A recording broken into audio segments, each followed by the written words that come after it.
In an earlier video you saw us driving the Toyota Corolla station wagon. Today we have the Toyota Corolla Cross, which is a very similar vehicle in many ways, but also a very different vehicle, because obviously Cross means slightly higher off the ground, slightly more room inside, and that is exactly what this car claims to offer. My name is Peter, and in this video I'm going to take you around this car to see if those claims are true, and obviously compare it a little bit to the other Corolla models. Starting here on the front, I think it has a very unique own face. It looks typical Toyota, obviously, with the big badge in the middle and the grille, because we have a normal combustion engine underneath here. Signature daytime running lights as well, with these 4 elements on top. The indicators as well will cascade through. It's quite nice, looks really good, and the beams here underneath give you tons of light at night. The Toyota lights are really good, really impressive, and quite nice to drive with, especially when they are adaptive like this one. I'll take you a tour around the car. It starts here in the front actually with this two-tone color with this black and this sort of greenish grayish. I hope it comes across on camera properly, but it's quite a nice color in real life. And obviously this being a Cross, it has to be jacked up a little bit and look a bit semi-tough. They do that with all this plastic here and here. You know, it looks kind of nice, but it is in the end not really functional. It's just a bunch of plastic. That theme continues here on the side with some extra plastic around the fenders, 18-inch wheels on this version, and again some plastic here on the side sills. Nothing too crazy. Toyota hasn't overdone it, trying to make this into an SUV that it isn't. I think it looks quite handsome. It's a bit strange that they've gone for black here around the window and then this chrome strip here on the top. On the one hand, it sort of breaks the design a little bit. On the other hand, it's not very consistent. I personally don't really like it. But it is nice that the roof rack, the rails for the roof rack at least, are in black as well. So that is nice. I think overall it's not a bad looking car at all. Standing in front of it, it is about 4.50 meters long. So it's not an enormous vehicle by any means. It's not a long vehicle, but mainly it's a lot higher. If you've seen the Corolla station video, it was significantly lower than this one. This obviously being the Cross, it's higher and it really adds to the volume inside, especially in terms of headroom, as we'll see later. I think it's quite a clean design here, not that much going on, simple lights, quite nice as well, but not in the same sort of signature as we saw in the Corolla station as the front. But overall, nice clean design with this wiper and this little spoiler with the integrated camera up top here. Obviously we got a look on the inside as well. According to Toyota, there is 436 liters of luggage space. And it's a very clean design here once again. Pretty simple opening, huge opening to begin with, obviously, to put anything from your washing machine, your Christmas tree, your uncle, it all fits in there, no problem. So that's quite nice. And the seats can be split 2/3, 1/3. So you probably get about 1,000 liters of extra space when you do that. Easy. There's 2 tether points in the back and a few hooks here on the side, but that is about it. If we look underneath the floor, we have a spare wheel and an actual jack. So no tire pressure kit or filling gel or anything. An actual jack with a tire iron as well. So that's kind of cool. I'm not really sure why Toyota has done that, because obviously this adds a bit of weight. But it is very practical, so that's nice. Closing this up, let's finish the tour around the car. We got a normal fuel filler cap here. This is the hybrid 140. There's also a hybrid 200. Unsurprisingly, with 200 and 140 horsepower. We actually drove the 200 in the Corolla station video. This is basically the same powertrain, just with less power, which in the end is good for your fuel consumption. This being a hybrid, it's a normal hybrid, so no plugs or cables or anything to deal with. The car just deals with the hybrid system by itself, and there's a few options inside that I'll show you later that you can use to fine-tune that for you and for your use cases, but basically it's a plug-and-play system. Sitting here in the front of the Toyota Corolla Cross, there is a lot of familiar elements here that you'll recognize if you've seen other Toyota videos from us. If you haven't, by the way, make sure you subscribe to the channel. That is always much appreciated, and that means you won't miss any of our new videos. I'll take you around the cockpit. Like I said, a lot of familiar elements. Obviously, the steering wheel is the one that stands out the most. Normal stalks behind the steering wheel for your wipers and your lights. A traditional Toyota steering wheel that we've seen in other cars as well, with real buttons, so no capacitive swipey nonsense. Real buttons to press, left side for your systems, right side for your cruise control, and some volume and some skip tracks. Pretty simple, everybody understands how this works, and the interaction is with the driver's display in front of me. No head-up display available. The display itself is fine, nice and clear to read in daytime and nighttime as well. But a bit busy for my taste. There's a lot of symbols, a lot of colors going on. So that could have been a bit cleaner as far as I'm concerned. Clean is what you'll find in the rest of the cabin though. Here on the side we got normal buttons for your windows, 4 buttons, lock the car from the inside. You got your mirror controls here with a simple dial that you can then use as a joystick. Super nice, everybody understands how that works.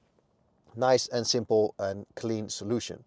The mirrors, by the way, are quite large, so it's not a huge vehicle, but the view around is quite pleasant with those big mirrors. So it adds to the sort of chunky looks of the car, but it's also very functional because you have a lot of glass to look in.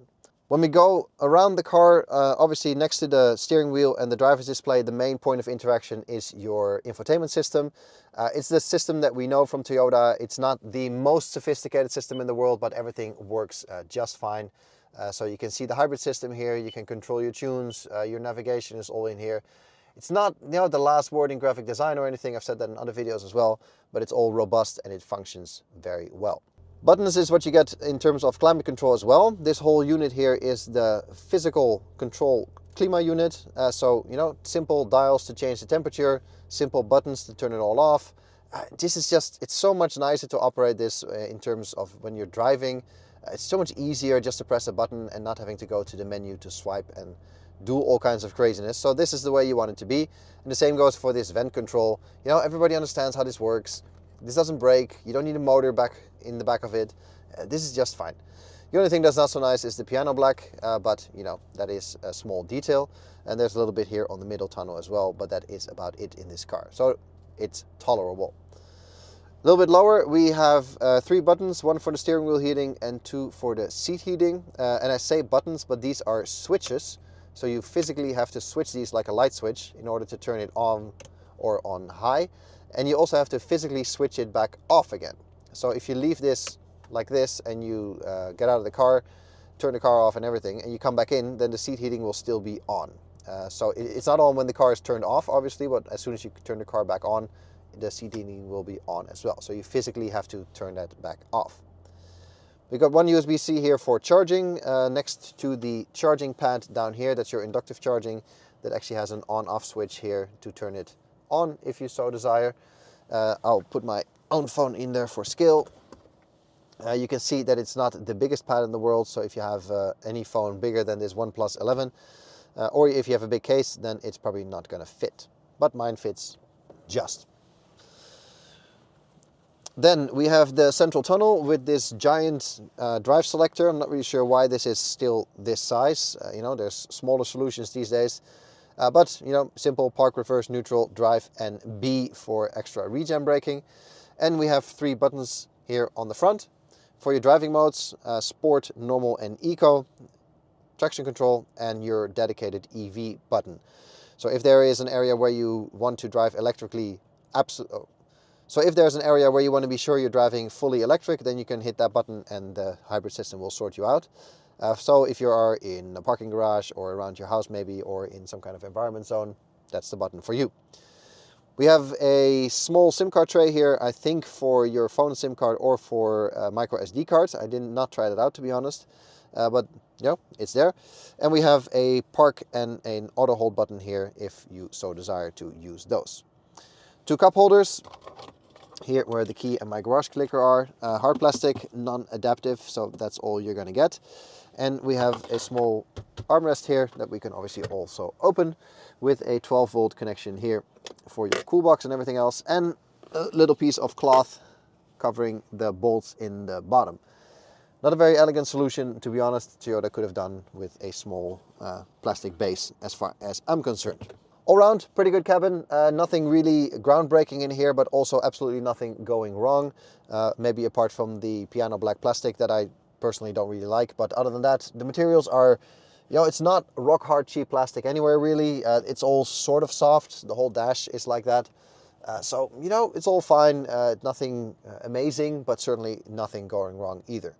The whole driving position is pleasant. Like I said, looking through the car, even in the rearview mirror, is no issue whatsoever. The outside mirrors are big, and the view overall is quite pleasant. There's a lot of space, as you can see, especially compared to the Corolla Touring, which obviously is a station wagon, lower vehicle altogether. There's a lot of extra volume in here, which is nice.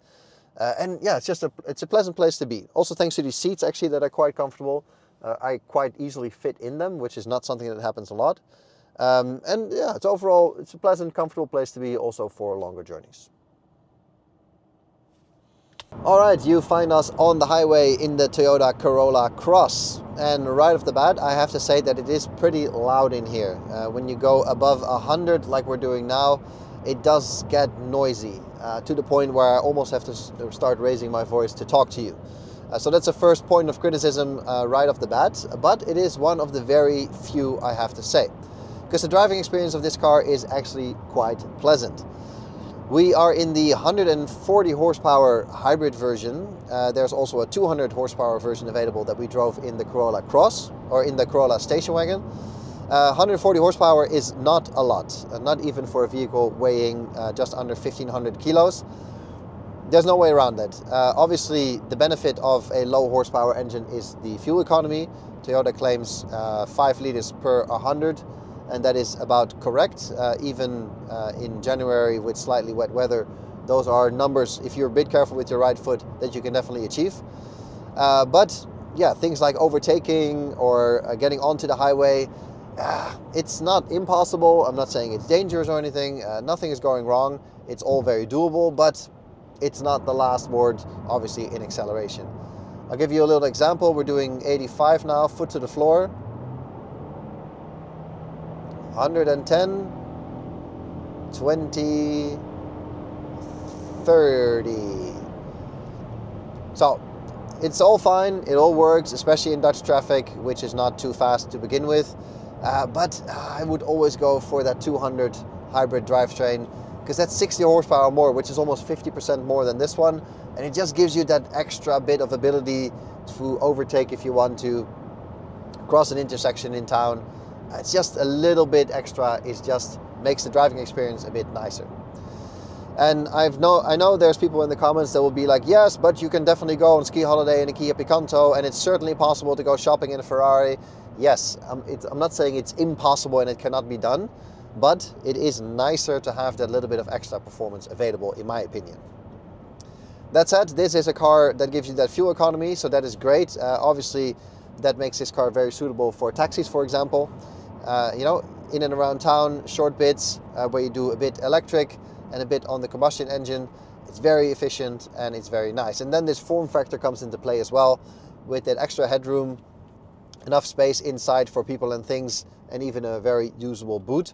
That it does make very much sense that way. And it's an interesting question actually that I asked Toyota. It's like, who is buying this car?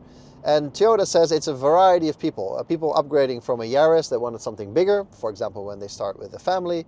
It's people coming from a Prius that just want a very efficient drivetrain. And it's people that are fully new to the brand that just want a car that can basically do anything from the city run to the school run to a small holiday.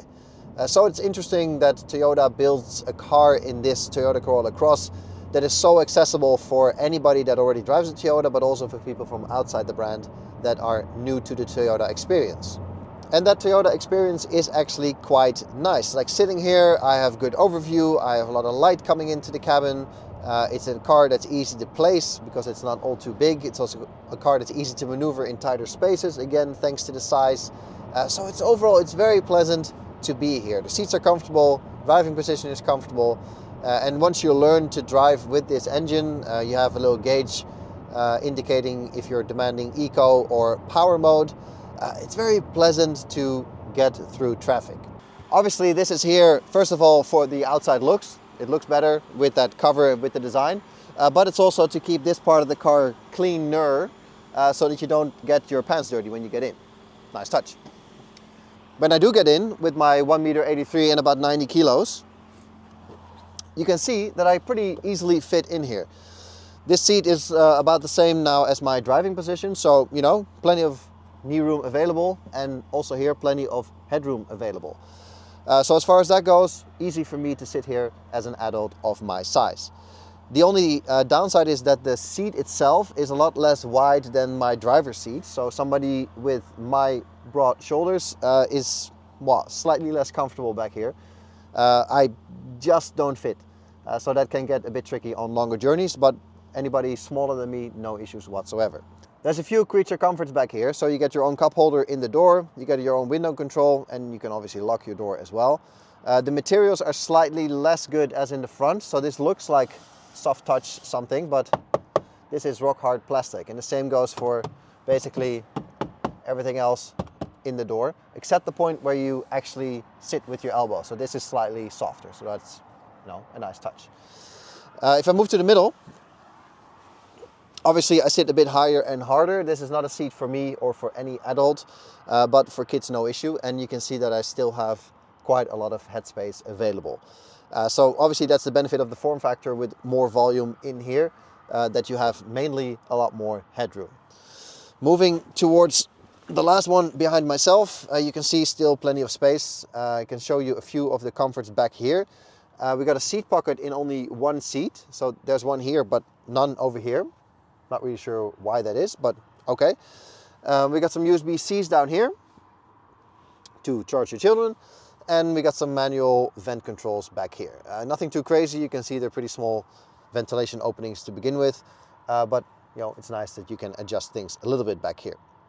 And that is really all there's to it. Obviously we have a central armrest with cup holders exposed, which is not the best solution, because obviously you'll be sitting like this with your wrist or your hand constantly in the cup holder. So that's not ideal. I prefer it when they're at the very least covered, or preferably come out of the front here. My 10-year-old Skoda already had that, so not sure why this is unavailable, but okay. And there's no ski hatch, so this is all you're going to get unless you fold the seats down. But because you can do that in a 2/3, 1/3 split, you can even have people sitting here and still carry longer items. Now, an important thing to notice is that the interior is pretty dark with a few gray elements, but overall pretty dark, and that the roof is also dark.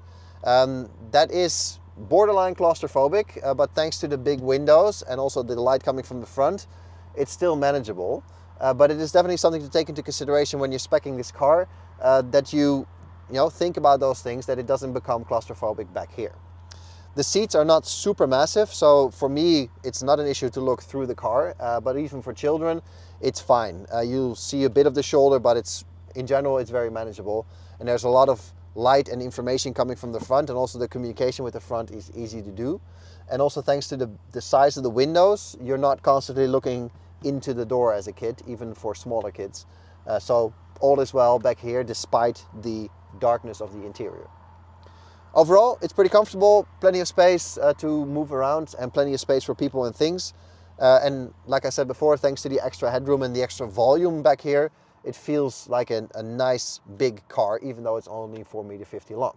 Last but not least, the Isofix situation. Obviously they are back here for everybody with child seats, but they are detachable and these will fly away immediately. So this is not a good solution, Toyota. This needs to be improved, but they are easily accessible thanks to this sort of plastic frame around it. So that is convenient, but this is not good. There's not much going wrong. Everything does what you think it will do. It's a very easy car to operate. I said it in earlier videos as well, is that the display is a bit too busy for me, a bit too many symbols and things going on there. But overall, it's a very easy car to get in. Very much plug and play. Anybody can get into this car and get going right away, which is nice. I quite like that, and that's actually a compliment to Toyota in engineering the car in such a way. You do have driving modes, so we got normal, eco and sports. Those are modes that you will never touch, I can guarantee you, because they will not add anything to the driving experience. You'll leave this in normal all the time, because the car is already economical as it is, and sport mode doesn't really give you any extra performance, so I'm not sure why those are in there. Traction control off is completely pointless in this car. The only button that you might use is the dedicated EV button if you want to drive somewhere electric on purpose when the car doesn't figure it out for you. But most of the time the car gets it right, so parking and driving slowly in and around town will all be done electrically, because obviously this is not a car meant for extended electric driving. The battery is simply not big enough for that. But you know, getting into your residential area and into your parking garage can all be done electrically, which is nice. So yeah, overall the driving experience is in many ways exactly what you expect from a Toyota. Undramatic and really nothing going wrong. The cabin is basically the same. You know, it's all very solid. It works.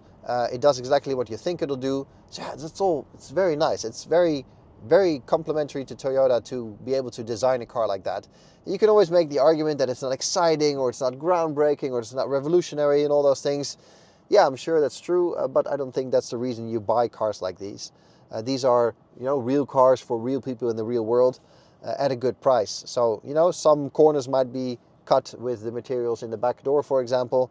Yeah, that is obviously to keep the cost down. But on the other hand, when you have simple things that work, that people understand and are easy to use, why change it, right? After a week in this Toyota Corolla Cross, I totally get it. This is a car for basically anybody. I can really imagine, indeed, if you're upgrading from a Yaris Cross, look no further. Also, when you're new to the brand and say, I want a car that basically does everything and anything, this is also the car for you. I think it's pretty admirable from Toyota to build a car like this that basically does nothing wrong, but on the other hand also does nothing in a really exciting way. It's just a car that is an excellent means of transportation for a good price. This 140 horsepower version starts at just under 39,000. If you go up to the 200, that starts at 43,000 here in the Netherlands. Personally, I would always make that upgrade. I think the 200 horsepower drivetrain is just a little bit nicer and just gives you that little bit of extra comfort while driving. And you can go all the way up to 48,000 for the executive everything.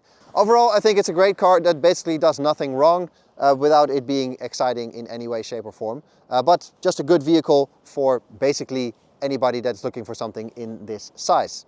That's all I got for you for this video. Hope you like it. Give it a thumbs up if that's the case. Subscribe to the channel if you don't want to miss any of our future videos. And I'll catch you guys in the next one. Cheers!